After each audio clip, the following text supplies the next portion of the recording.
का इसमें कोई लेना देना नहीं है। उनका कोई और इशू भी हो सकता है, ये जानने की कोशिश करनी चाहिए।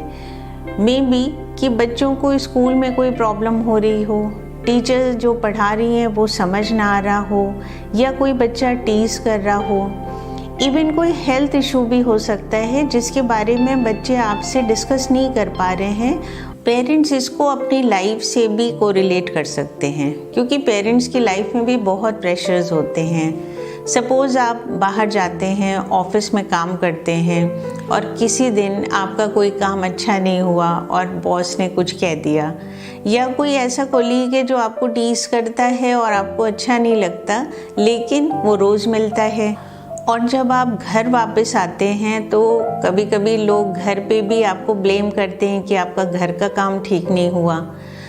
तो आपको जब फैमिली आपकी प्रॉब्लम को समझ नहीं पाती, आपकी फीलिंग्स को समझ नहीं पाती कि आप किस स्ट्रेस से गो थ्रू करके आ रहे हैं, तो आप कितना हेल्पलेस फील करते हैं। तो यही प्रॉब्लम बच्चों की भी होती है।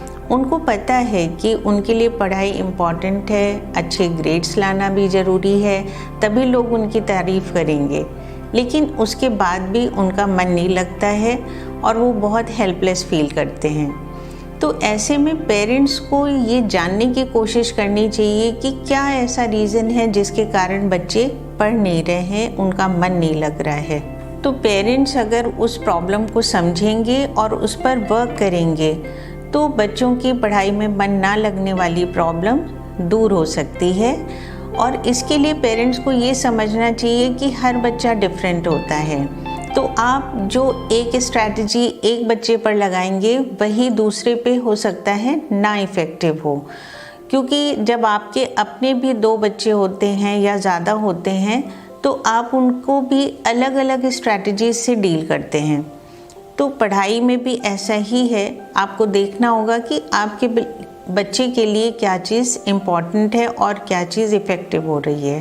तो इस वीडियो में हम लोग उन स्टेप्स को डिस्कस करेंगे जिसको फॉलो करके आप बच्चों की पढ़ाई में मन लगे, इसके लिए मोटिवेट कर सकते हैं, जिससे आपका भी स्ट्रेस दूर होगा और बच्चों को भी कोई प्रॉब्लम नहीं होगी। Hello friends, I am your host Anshu. अगर आपने ये चैनल सब्सक्राइब नहीं किया है तो इसे सब्सक्राइब कर लें, ताकि आगे भी आपको पेरेंटिंग इशू से रिलेटेड वीडियोस मिलते रहें। Hindrance to freedom. तो सबसे पहले हम लोग उन बच्चों की बात करते हैं जिनको पढ़ाई करना इसलिए नहीं अच्छा लगता क्योंकि उससे उनको लगता है कि उनकी फ्रीडम छीन ली गई है। उनको स्कूल जाना अच्छा नहीं लगता, लेकिन पेरेंट्स ज़बरदस्ती स्कूल भेजते हैं तो वो बहुत कंट्रोल्ड फील करते हैं। ऐसा नहीं है कि वो बच्चे इंटेलिजेंट नहीं होते हैं, वो इंटेलिजेंट होते हैं, लेकिन उनको वो पढ़ना है जो वो खुद पढ़ना चाहते हैं। और जब कोई टीचर या पेरेंट्स कोई ऐसा सब्जेक्ट पढ़ने को बोलते हैं जिसमें उनका इंटरेस्ट नहीं है तो वो बहुत इरिटेट होते हैं। वो बच्चे पढ़ाई में भी फ्रीडम एंजॉय करना चाहते हैं, और ऐसा इसलिए होता है क्योंकि उनको अपने फ्यूचर या करियर की इम्पोर्टेंस नहीं पता, उनको स्टडीज़ की ही इम्पोर्टेंस नहीं पता। तो जो बच्चे इस बिहेवियर की कैटेगरी में आते हैं, उनको अगर पेरेंट्स फ्यूचर के बारे में या करियर के बारे में बताएंगे तो उससे बच्चे रिलेट नहीं कर पाएंगे। तो ऐसे बच्चों को स्टडीज़ में मन लगे, उसके लिए पेरेंट्स को स्टडीज़ को ही एंटरटेनिंग बनाना पड़ेगा। उनको उन सब्जेक्ट्स को ऐसे पढ़ाना चाहिए कि बच्चों का इंटरेस्ट सब्जेक्ट पे आ जाए, उन लेसन्स पे आ जाए। और इसके लिए पेरेंट्स कुछ विजुअल एड्स का भी इस्तेमाल कर सकते हैं, जैसे कुछ यूट्यूब चैनल हैं जो अच्छी स्टोरीज़ के फॉर्म में किसी लेसन को समझाते हैं।